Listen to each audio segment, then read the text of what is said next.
বন্ধু মনে রাখো ভাইয়া, একটা কথা শক্ত কই, রাগ হইও না প্রিয় ছেলে বাপ।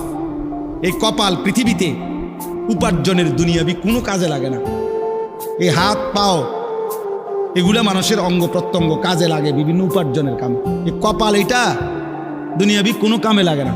দেখ কোনো কাজের জন্য ওটা দিয়ে কোনো উপার্জনের কোনো কামে, দুনিয়ার কামাইয়ের কোনো কাজে এই কপালের এটুকু জায়গা ব্যবহার হয় না, এটা লাগে না আর কি। তাই এটা আল্লাহ তাআলা কেন বানাইছেন? খোদার কসম রব্বুল আলামিন এই কপাল শুধুই সেজদার জন্য বানাইছেন, শুধু সেজদার জন্য।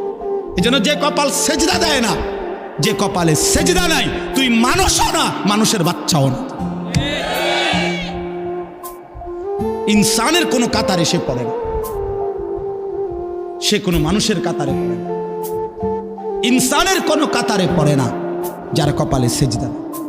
কারণ কপাল বানানোই হয়েছে। সেজদা কাকে বলে? ওয়াদউল জাবহাতে আলাল আরদ, জমিনের মধ্যে কি রাখা। এই তো কপাল রাখাটারই কি কয়? তার মানে সেজদা কপাল। কপাল বানানোই হয়েছে কিসের জন্য?